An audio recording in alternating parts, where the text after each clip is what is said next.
जय हिंद. नमस्ते विद्यार्थी आणि प्राध्यापक मित्रांनो. Mister Akshay Bale SPPU exam update या यूट्यूब चॅनलमध्ये आपणा सर्वजणांचं स्वागत आहे. या व्हिडिओमध्ये आपण first year BCom semester first 2024 pattern म्हणजेच ॲज पर एन-ई-पी 2020 पॅटर्नमधील इंट्रोडक्शन टू बिहेवियर इकॉनॉमिक्स या विषयाच्या क्वेश्चन पेपरचा फॉर्मॅट आणि important questions for study purpose आपण बघणार आहोत. तर विद्यार्थी मित्रांनो, परीक्षेला सामोरं जाण्यापूर्वी तुम्ही हा व्हिडिओ नक्की बघा, जेणेकरून तुम्हाला परीक्षेमध्ये कशा पद्धतीने प्रश्न विचारले जातील याची तुम्हाला पूर्वकल्पना येणार आहे. तर विद्यार्थी मित्रांनो, इंट्रोडक्शन टू बिहेवियर इकॉनॉमिक या विषयाची विद्यापीठाची जी काही क्वेश्चन पेपर असणार आहे, ती 4 क्रेडिटसाठी 60 मार्कासाठी विचारली जाणार आहे. परीक्षेसाठी तुम्हाला 3 तासाचा टाईम अवधी देण्यात आलेला आहे. पासिंगसाठी तुम्हाला किमान 24 मार्कांची आवश्यकता असणार आहे. तर या विषयाची क्वेश्चन पेपर तुम्हाला मराठी ॲज वेल ॲज इंग्लिश दोन्हीही लँग्वेजमधून येणार आहे.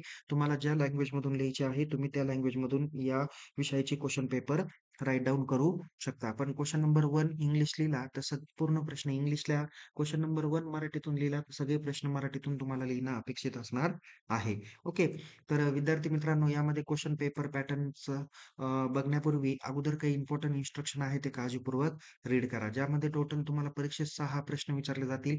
त्यातील पहिला आणि 6वा प्रश्न हा तुम्हाला कंपल्सरी सॉल्व्ह करायचा आहे. तर रिमेनिंग जे काही क्वेशन्स आहे म्हणजे question number 2nd, 3rd, 4th आणि 5th अशा 4 प्रश्नांपैकी कोणत्याही 3 प्रश्नांची उत्तरं तुम्हाला सॉल्व्ह करणं आवश्यक असणार आहे. ओके. सो या ठिकाणी क्वेशन पेपरचा फॉर्मॅट तुम्हाला समोर दाखवलेला आहे. यामध्ये तुम्हाला इथे तसं पाहायला गेलं तर जो काही फॉर्मॅट दाखवलेला आहे, तर या फॉर्मॅटमध्ये क्वेशन नंबर 1 हा तुम्हाला फिल इन द ब्लँक्स 5 मार्कासाठी असणार आहे. त्यानंतर क्वेशन नंबर 2nd हा तुम्हाला 15 मार्काला ब्रॉड क्वेशन चॅप्टर नंबर 1 वर आधारित आहे. क्वेशन नंबर 3 चॅप्टर नंबर 2 वर आधारित ब्रॉड क्वेशन 15 मार्काला विचारला जाईल. क्वेशन नंबर 4 चॅप्टर नंबर 3 वर आधारित ब्रॉड क्वेशन 15 मार्काला राहील. तर क्वेशन नंबर 5 चॅप्टर नंबर 4 वर ब्रॉड क्वेशन 15 मार्काला राहणार आहे. म्हणजेच धरून चला की question number 2nd, 3rd, 4th आणि 5th हे प्रत्येकी 15 मार्काला विचारले जातील. या 4 प्रश्नांपैकी कोणत्याही 3 प्रश्नांची उत्तरं तुम्हाला लिहायची आहे. तर क्वेशन नंबर 6 या तुमच्या जेवढे काही 4ही चॅप्टर आहे, तर प्रत्येक चॅप्टरवरती एक शॉर्ट नोट्स विचारली जाईल.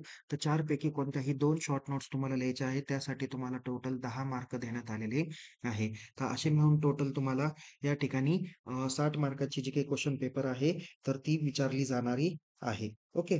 सो विद्यार्थी मित्रांनो, या पद्धतीने क्वेशन पेपरचा फॉर्मॅट आहे. आपण काय करूया, वन बाय वन कोणकोणते प्रश्न विचारले जाण्याची शक्यता आहे ब्रॉड क्वेश्चनला आणि शॉर्ट नोट्सला त्याची काळजीपूर्वक पद्धतीने माहिती घेण्याचा प्रयत्न करूया.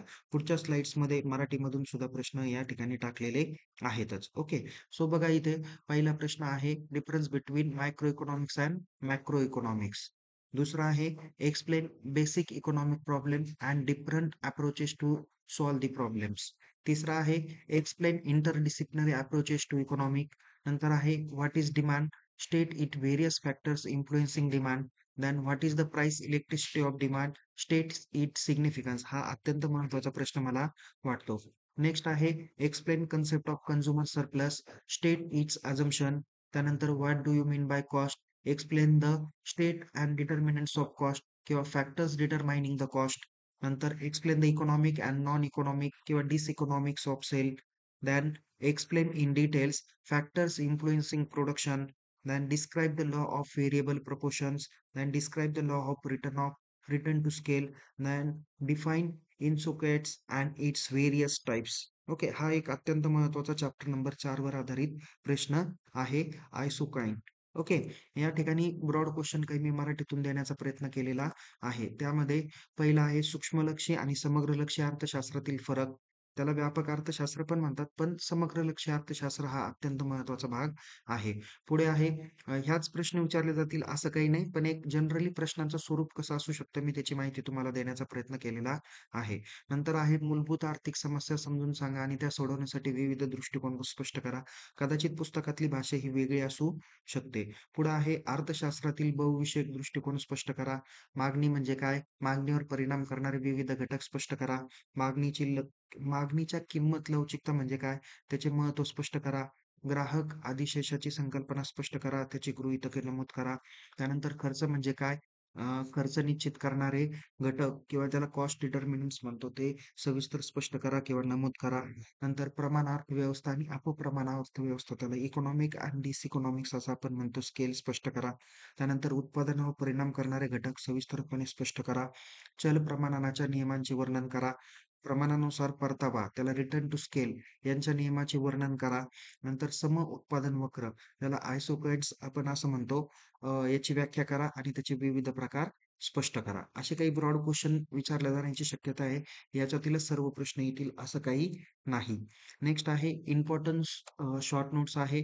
पहिले आहे इकॉनॉमिक अँड इथिक्स. दुसरे आहे इम्पॉर्टन्स ऑफ मॅक्रो इकॉनॉमिक.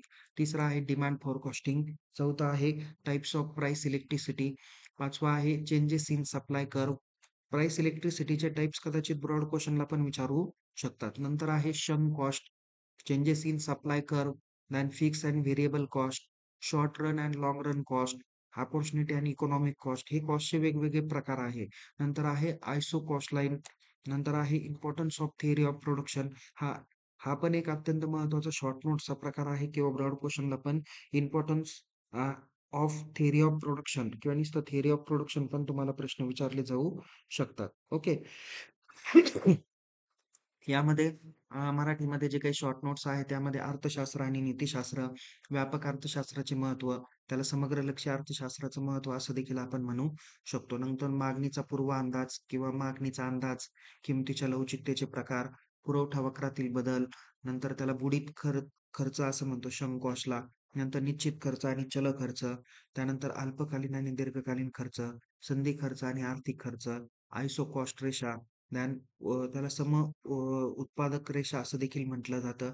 नंतर उत्पादन सिद्धांताचे महत्त्व, असे काही महत्त्वाचे शॉर्ट नोट्स आणि ब्रॉड क्वेश्चन आपण या व्हिडिओमध्ये देण्याचा प्रयत्न केलेला आहे. तर विद्यार्थी मित्रांनो, आत्ताच्या व्हिडिओमध्ये आपण इंट्रोडक्शन टू बिहेवियरल इकॉनॉमिक्स या विषयाच्या क्वेश्चन पेपरचा फॉर्मॅट आणि इम्पोर्टंट प्रश्न आपण स्टडी पर्पजसाठी बघितलेले आहे. अशाच नवीन-नवीन विषयासह, नवीन-नवीन व्हिडिओसह आपण पुन्हा भेटणार आहोत. तोपर्यंत या व्हिडिओला लाईक करा, शेअर करा. अधिक माहितीसाठी आपण आपल्या YouTube चॅनलला सबस्क्राईब करायला विसरू नका. पुन्हा भेटूया. तोपर्यंत तुम्हाला येणाऱ्या परीक्षेसाठी खूप खूप शुभेच्छा. Take care. जय हिंद. धन्यवाद.